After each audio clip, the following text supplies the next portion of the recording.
स्वागत है मित्रों। आज मैं आपको भारतीय बीमा संस्थान के IC38 कोर्स के महत्वपूर्ण सवालों के बारे में बताने जा रहा हूं। मेरा नाम है रघुनाथ नेगी। जीवन बीमा कंपनी में एजेंट या बीमा सलाहकार बनने के लिए इस पुस्तक का पूर्ण अध्ययन करके प्रशिक्षण लेना होता है, जिसके ऊपर ऑनलाइन परीक्षा पत्र आधारित होता है। यह है बीमा कंपनी, यह है पॉलिसी धारक, और इन दोनों को मिलाने का काम करता है बीमा एजेंट। बीमा कंपनी को हम बीमाकर्ता भी कहते हैं, पॉलिसी धारक को हम प्रस्तावक या बीमित कहते हैं, बीमा एजेंट को हम अभिकर्ता कहते हैं। बीमा एजेंट बीमा कंपनी के उत्पादों को पॉलिसी धारक तक ले जाता है और इसके बदले पॉलिसी धारक से उनका प्रस्ताव पत्र बीमा कंपनी के पास लाता है। इस कार्य के लिए अभिकर्ता को बीमाकर्ता की तरफ से कमीशन दिया जाता है, अतः अभिकर्ता अपनी बीमाकर्ता कंपनी का प्रतिनिधि होता है। बीमाकर्ता और बीमित दोनों के बीच प्रतिफल का आदान प्रदान होता है। बीमाकर्ता बीमित को बीमा धन देने का आश्वासन देता है और बदले में बीमित बीमाकर्ता को प्रीमियम भुगतान का वायदा करता है। दोनों की सहमति से बीमा संविदा यानी कॉन्ट्रैक्ट शुरू हो जाता है। कुछ समय बाद दावे की स्थिति उत्पन्न होती है। अगर पॉलिसी धारक जीवित रहता है तो उसको मैच्योरिटी क्लेम यानी पूर्णावधि दावा दिया जाता है, और अगर उसकी मृत्यु हो जाती है तो डेथ क्लेम यानी मृत्यु दावे का भुगतान किया जाता है। मैच्योरिटी क्लेम पॉलिसी धारक को भुगतान किया जाता है और डेथ क्लेम मृतक पॉलिसी धारक के नामित यानी नॉमिनी को भुगतान किया जाता है। अगर पॉलिसी धारक की मृत्यु पॉलिसी लेने के 3 वर्ष के अंदर हो जाती है तो इसे शीघ्र मृत्यु दावा कहते हैं, और ऐसे में जांच जरूरी होती है। अगर पॉलिसी धारक की मृत्यु 3 वर्ष के बाद होती है तो इसे गैर शीघ्र मृत्यु दावा कहते हैं और इसमें जांच की आवश्यकता नहीं रहती है। प्रस्ताव पत्र यानी प्रपोजल फॉर्म। जब कोई व्यक्ति बीमा कराना चाहता है तो उसे बीमे का आवेदन पत्र भरना होता है। उस आवेदन को प्रस्ताव पत्र कहते हैं। ग्राहक द्वारा प्रस्ताव पत्र व अपने दस्तावेज एजेंट को दिए जाते हैं। एजेंट उस प्रस्ताव पत्र को बीमाकर्ता यानी कंपनी में प्रस्तुत करता है। बीमा कंपनी में एक जांच अधिकारी, जिसको बीमा लेखक या बीमाकर्ता कहते हैं, वह उस प्रस्ताव पत्र की पूरी जांच करता है। वह इस प्रस्ताव पत्र में जोखिम का आकलन करता है और फिर अपना निर्णय देता है। बीमा लेखक द्वारा संभावित निर्णय इस प्रकार से हो सकते हैं: प्रस्ताव पत्र स्वीकार कर लेना, प्रस्ताव पत्र को अस्वीकार कर देना, प्रस्ताव पत्र कुछ शर्तों के साथ स्वीकार कर लेना, प्रस्ताव पत्र कुछ समय के लिए स्थगित कर देना। प्रस्ताव पत्र स्वीकृत होने पर प्रीमियम जमा कराई जाती है और प्रथम प्रीमियम रसीद यानी फर्स्ट प्रीमियम रिसिप्ट FPR जारी कर दी जाती है। FPR जारी होते ही बीमा अनुबंध यानी कॉन्ट्रैक्ट शुरू हो जाता है और ग्राहक की बीमा सुरक्षा तुरंत चालू हो जाती है। पॉलिसी दस्तावेज यानी पॉलिसी बॉन्ड। FPR रसीद जारी होने के यानी बीमा सुरक्षा चालू होने के 15 दिन के अंदर बीमाकर्ता द्वारा बीमा संविदा यानी कॉन्ट्रैक्ट होने के सबूत के तौर पर पॉलिसी धारक को पॉलिसी दस्तावेज यानी पॉलिसी बॉन्ड जारी किया जाता है, जिस पर उस पॉलिसी की समस्त जरूरी शर्तें व जानकारियां लिखी होती है। यह पॉलिसी दस्तावेज यानी पॉलिसी बॉन्ड बीमाकर्ता व पॉलिसी धारक के बीच कॉन्ट्रैक्ट यानी संविदा होने का सबूत होता है। किसी विवाद होने की स्थिति में इसको देखा जाता है। पॉलिसी दस्तावेज प्राप्त होने के 15 दिन के अंदर पॉलिसी धारक उस पॉलिसी को उसकी शर्तें स्वीकार न होने के कारण वापस बीमाकर्ता यानी कंपनी को लौटा सकता है। इस प्रक्रिया को कूलिंग ऑफ या फ्री लुक अवधि कहते हैं। ऐसे में बीमाकर्ता पॉलिसी धारक को उसके द्वारा जमा प्रीमियम में से अपने आवश्यक खर्चे काटकर बाकी बची प्रीमियम राशि लौटा देता है। पॉलिसी अवधि पूरी होने पर मैच्योरिटी राशि यानी पूर्णावधि लेने के लिए या पॉलिसी धारक की मृत्यु होने पर उत्पन्न मृत्यु दावा डेथ क्लेम की राशि लेने के लिए पॉलिसी दस्तावेज यानी पॉलिसी बॉन्ड जमा कराना आवश्यक होता है।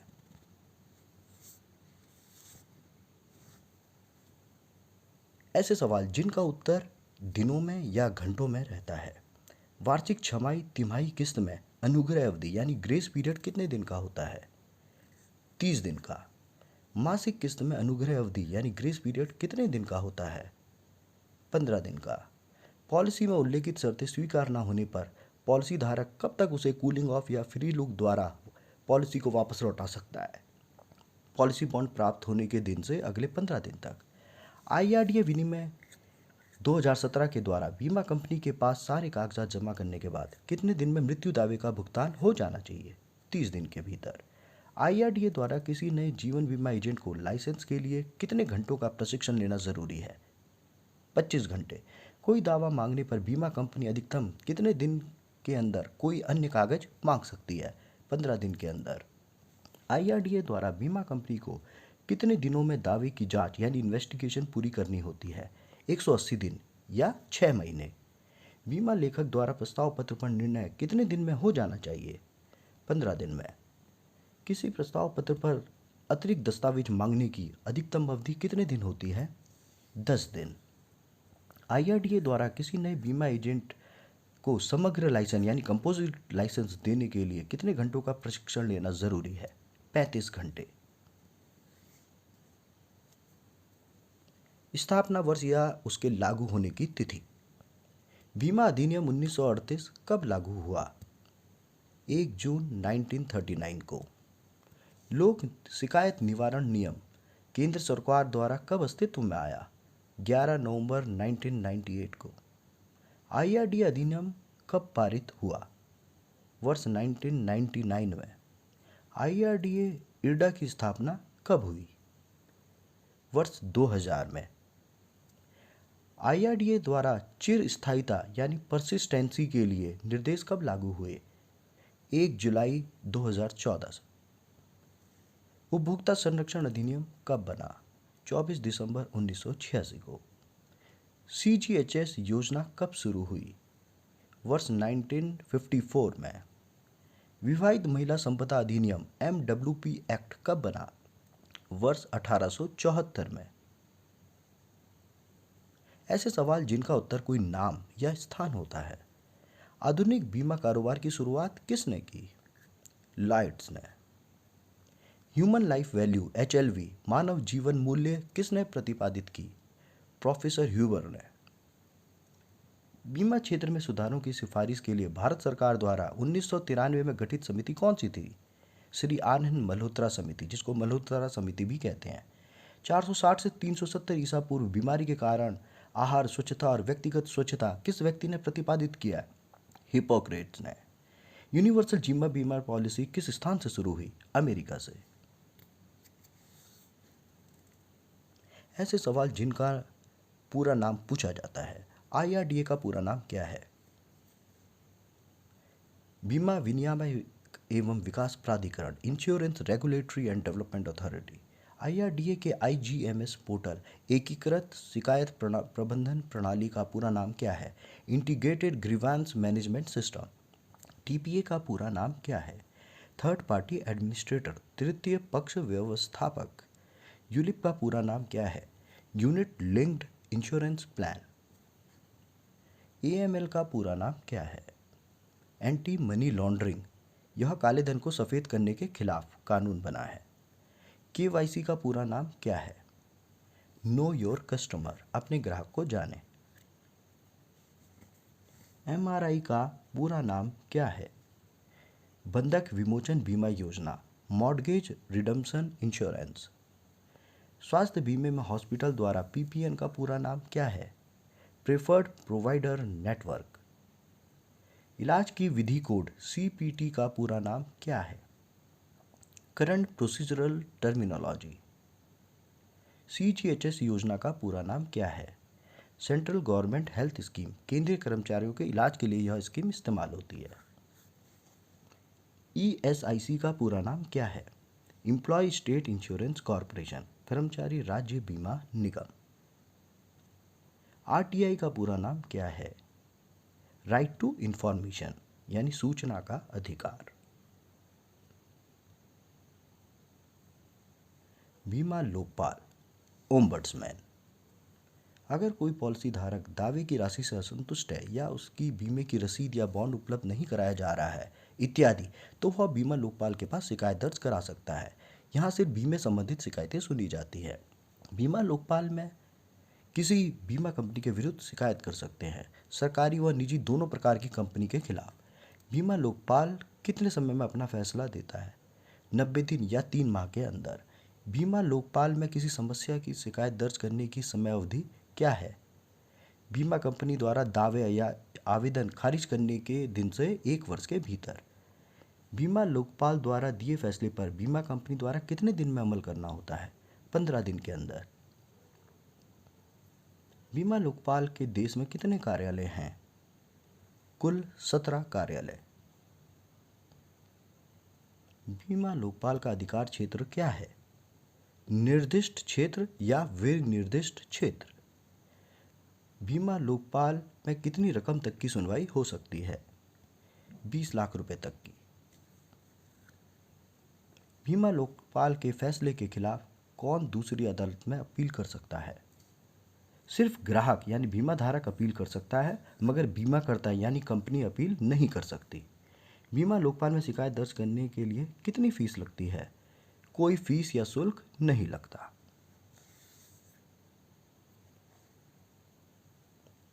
उपभोक्ता अदालत यानी कंज्यूमर फोरम। कोई भी ग्राहक अगर किसी खरीदी वस्तु या सेवा में कोई कमी पाता है तो वह उपभोक्ता अदालत में शिकायत दर्ज करा सकता है। यह भी जरूरी है कि उसने वह वस्तु आगे बेचने के लिए ना ली हो, यानी व्यवसाय करने के लिए ना ली हो, बल्कि अपने खुद के इस्तेमाल के लिए खरीदी हो। उस वस्तु या सेवा के बदले उसने कोई मूल्य जरूर चुकाया हो। जिला उपभोक्ता अदालत का अधिकार क्षेत्र क्या है? पूरा जिला, और इसमें 20 लाख तक के मामले सुने जाते हैं। राज्य उपभोक्ता अदालत का अधिकार क्षेत्र क्या है? पूरा राज्य, इसमें 20 लाख से लेकर 1 करोड़ तक के मामले सुने जाते हैं। राष्ट्रीय उपभोक्ता अदालत का अधिकार क्षेत्र क्या है? पूरा भारत देश, इसमें 1 करोड़ से बड़े मामले सुने जाते हैं। उच्च उपभोक्ता अदालत में कितने दिन के अंदर आप अपील कर सकते हैं? 30 दिन के अंदर। जिला उपभोक्ता अदालत के फैसले के खिलाफ कहाँ अपील कर सकते हैं? राज्य उपभोक्ता अदालत में। राज्य उपभोक्ता अदालत के फैसले के खिलाफ आप कहाँ अपील कर सकते हैं? राष्ट्रीय उपभोक्ता अदालत में। राष्ट्रीय उपभोक्ता अदालत के खिलाफ आप कहाँ अपील कर सकते हैं? सुप्रीम कोर्ट यानी सर्वोच्च अदालत में। विवाहित महिला संपदा अधिनियम MWP act 1874, married women property act 1874। यह कानून किसी परिवार को उसके सभी लेनदारों से इस नियम के द्वारा ली हुई संपत्ति को पूर्णतः सुरक्षा देता है। इस प्रकार की संपत्ति को कोई भी सरकार, प्रशासन, अदालत, कर्जा देने वाले उस परिवार से नहीं छीन सकते। MWP में बीमित व्यक्ति की मृत्यु होने पर मृत्यु दावे का भुगतान किसको किया जाएगा? न्यासी, ट्रस्ट को, जिसमें पत्नी व बच्चे शामिल हैं। न्यासी नियुक्त न होने की स्थिति में MWP पॉलिसी के बीमे दावे का भुगतान किसे होगा? राज्य सरकार के नियुक्त अधिकृत न्यासी को यानी ट्रस्ट को। MWP एक्ट के तहत कौन पॉलिसी ले सकता है? किसी भी धर्म का शादीशुदा व्यक्ति इस एक्ट के तहत पॉलिसी ले सकता है। प्रमुख व्यक्ति यानी कीमैन इंश्योरेंस। किसी कंपनी में कीमैन वह व्यक्ति होता है जो उस कंपनी के लिए आर्थिक दृष्टि से अति महत्वपूर्ण पद पर कार्यरत होता है। उसकी असामयिक मृत्यु होने से उस कंपनी के व्यवसाय को बहुत भारी नुकसान हो सकता है। इसलिए उस नुकसान से बचने के लिए कंपनी का मालिक द्वारा उस प्रमुख व्यक्ति यानी कीमैन का बीमा कराया जाता है। कीमैन बीमे की अधिकतम बीमित रकम यानी बीमा धन उस कंपनी की व्यावसायिक आय व भविष्य संभाव्यता पर निर्भर रहता है। कीमैन की मृत्यु होने पर उस कीमैन बीमे के मृत्यु दावे का भुगतान कंपनी के मालिक को उसके व्यावसायिक नुकसान की भरपाई के लिए मिलता है। चूंकि कंपनी उस कीमैन बीमे की प्रीमियम भरती है, इसलिए कंपनी का मालिक कीमैन बीमे की प्रीमियम पर आयकर में छूट प्राप्त कर सकता है। पॉलिसी में जुड़ने वाले आरोहक यानी राइडर्स, कुछ अतिरिक्त प्रीमियम देकर बीमा धारक अपनी पॉलिसी के साथ ये राइडर जुड़वा सकता है। दुर्घटना हित लाभ, एक्सीडेंट बेनिफिट। किसी दुर्घटना के कारण मृत्यु होने पर मृत्यु दावे के भुगतान के साथ एक अतिरिक्त बीमे धन का भुगतान किया जाता है। पूर्ण अपंगता हित लाभ, परमानेंट डिसेबिलिटी बेनिफिट। किसी दुर्घटना के कारण पूर्ण अपंग होने पर आगे की सभी किस्तें माफ कर दी जाती हैं और अगले 10 वर्षों तक बीमे धन का 10% हर वर्ष भुगतान किया जाता है। किस्त परित्याग हित लाभ, प्रीमियम वेवर बेनिफिट। किसी प्रस्तावक, पिता, माता या कानूनी संरक्षक की मृत्यु होने पर बच्चे यानी बीमा धारक की आगे की सभी किस्तें माफ कर दी जाती हैं। गंभीर बीमारी हित लाभ, क्रिटिकल इलनेस राइडर। किसी उल्लेखित गंभीर बीमारी होने की सूरत में एक अतिरिक्त बीमे धन का बीमेधारक को एकमुश्त भुगतान किया जाता है। अवधि बीमा हित लाभ यानी टर्म राइडर। बीमेधारक की मृत्यु प्राकृतिक या दुर्घटना होने पर अतिरिक्त बीमा धन का मृत्यु दावे के साथ भुगतान किया जाता है। ऐसे सवाल जिनके उत्तर वर्षों में होते हैं। किसी गुमशुदा व्यक्ति को अदालत द्वारा कितने वर्ष बाद मृत मान लिया जाता है? उत्तर है 7 वर्ष बाद।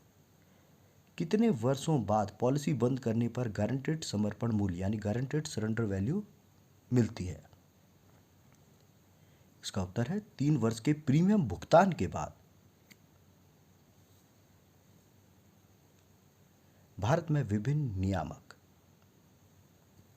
बीमा उद्योग का नियामक कौन है? बीमा विनियामक एवं विकास प्राधिकरण यानी IRDA।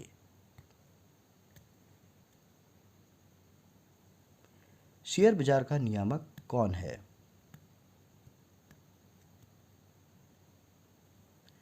भारतीय प्रतिभूति और विनिमय board, security and exchange board of India SEBI. बैंकों का नियामक कौन है?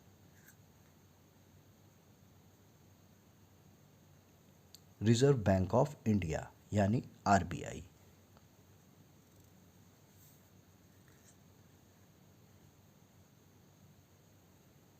विभिन्न बीमा संबंधी धाराएं यानी सेक्शंस। बीमा अधिनियम 1938 के द्वारा नॉमिनेशन या किसी को नामित नॉमिनी बनाने की धारा क्या है? धारा 39। बीमा अधिनियम 1938 के द्वारा असाइनमेंट यानी समुपदेशन की धारा क्या है? धारा 38। किस अधिनियम के द्वारा एजेंट की मृत्यु होने पर उसके उत्तराधिकारी को कमीशन मिलना जारी रहता है? बीमा अधिनियम 1938 द्वारा। भारतीय संविदा अधिनियम यानी इंडियन कॉन्ट्रैक्ट एक्ट की किस धारा के द्वारा एजेंट को किसी दूसरे का प्रतिनिधित्व करने का अधिकार मिलता है? धारा 182। पॉलिसी के 3 वर्ष बाद लागू निर्विवादिता खंड की धारा क्या है? धारा 45। बीमा अधिनियम 1938 की किस धारा में पॉलिसी लेने के लिए प्रलोभन देने पर रोक लगाई गई है? धारा 41 यानी 41। MWP एक्ट विवाहित महिला संपदा अधिनियम की किस धारा से पत्नी व बच्चों के लाभों की सुरक्षा का प्रावधान मिलता है?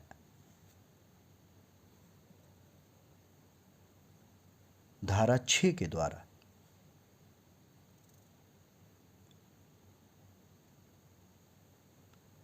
पॉलिसी के विभिन्न प्रकार क्या हैं?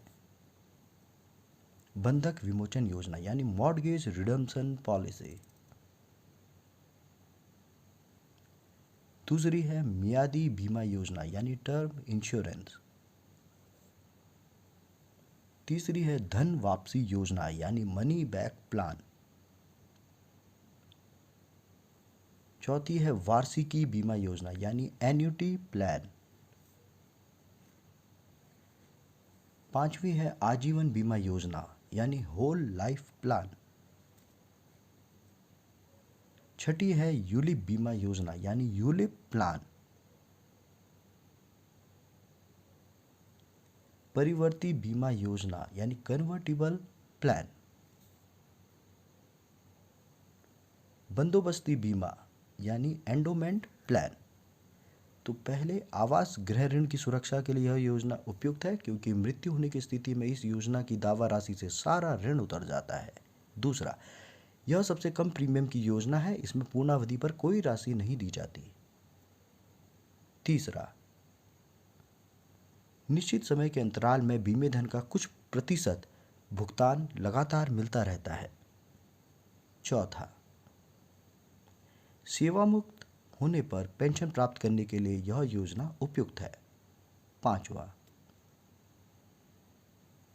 इसमें बीमित के पूरे जीवन काल तक बीमा सुरक्षा मिलती रहती है। 6, इसमें निवेशित राशि का कुछ या पूरा भाग शेयर बाजार में लगाया जाता है, जहां सारा जोखिम पॉलिसी धारक के ही ऊपर रहता है। 7वां, इस प्रकार की योजना कोई व्यक्ति अपने शुरू के जीवन काल में लेता है, जिसको बाद में आजीवन बीमा में बदला यानी परिवर्तित किया जा सकता है। 6, इसमें पूर्णावधि लाभ व मृत्यु लाभ दोनों सुविधाएं एक साथ उपलब्ध होती हैं। बीमा योग्य हित यानी इंश्योरेबल इंटरेस्ट। परम सद्भाव का सिद्धांत यानी principle of utmost good faith. नियुक्त व्यक्ति यानी अपॉइंटी। पृष्ठांकन यानी एंडोर्समेंट। रुग्णता यानी डिजीज। मृतता यानी मोर्टेलिटी। प्रस्तावक का बीमार्थी के जीवन पर कुछ आर्थिक लाभ या भावनात्मक लाभ होना जरूरी है, जिसको बीमा योग्य हित कहा जाता है। बिना बीमा योग्य हित के वह बीमा प्रस्ताव पत्र स्वीकार नहीं किया जाएगा। ऐसा माना जाता है कि किसी प्रस्ताव पत्र में प्रस्तावक द्वारा दी गई जानकारी इस सिद्धांत के आधार पर पूर्णतः सत्य है। प्रस्ताव पत्र में कुछ भी छिपाया नहीं गया है। अगर किसी नाबालिग बच्चे को किसी बीमे में नॉमिनी यानी नामित बनाया गया है, तो उस बच्चे के साथ एक जिम्मेदार विश्वस्त संरक्षक का भी नाम लिखवाना पड़ता है, जो उस बच्चे की तरफ से मृत्यु क्लेम की राशि प्राप्त करेगा। अगर किसी पॉलिसी दस्तावेज यानी बॉन्ड में कोई परिवर्तन करना हो, तो उसको पृष्ठांकन यानी एंडोर्समेंट के द्वारा किया जा सकता है, जैसे नाम, पता या नॉमिनी इत्यादि चेंज करना। किसी व्यक्ति के बीमारी से ग्रसित होने की संभावना, किसी व्यक्ति की मृत्यु होने की संभावना।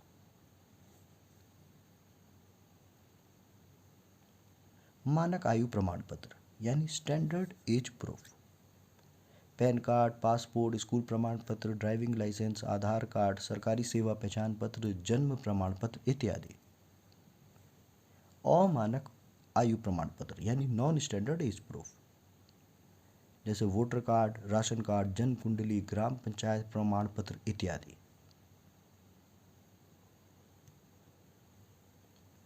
पते का प्रमाण,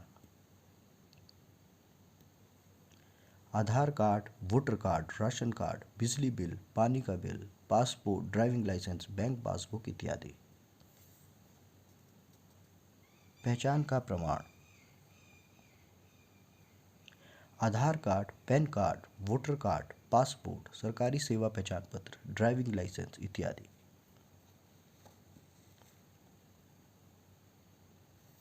कौन व्यक्ति बीमा अनुबंध यानी प्रस्ताव कर सकता है? बालिग व्यक्ति जो 18 वर्ष से ऊपर हो, मानसिक रूप से स्वस्थ हो, बिना किसी दबाव में हो। जोखिम वर्गीकरण कितने प्रकार का होता है?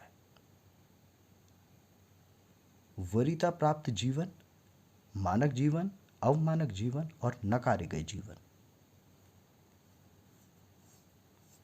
बिक्री प्रक्रिया के चरण क्या हैं? पूर्वेक्षण, बिक्री साक्षात्कार और समापन। अधिशेष यानी सरप्लस। एकत्रित प्रीमियम एक लाइफ फंड नामे खाते में जमा की जाती है और उसमें से सभी दावे व विभिन्न खर्चे किए जाते हैं। अंत में जो राशि शेष बचती है उसे अधिशेष कहते हैं। इसी अधिशेष से पॉलिसी में बोनस की गणना की जाती है। बीमे का कार्य क्या है? जोखिम का हस्तांतरण। बीमित का जोखिम बीमाकर्ता के ऊपर डाल दिया जाता है। जीवन बीमा आश्वासन के सिद्धांत पर चलता है, जबकि सामान्य बीमा क्षतिपूर्ति के सिद्धांत पर चलता है। LIC संबंधी अन्य ज्ञानवर्धक वीडियो देखने के लिए मेरे चैनल को सब्सक्राइब करें। मेरे चैनल का नाम है रघुनाथ.नेगी LIC। मेरा नाम है रघुनाथ नेगी, विकास अधिकारी। Mobile number 9927059876।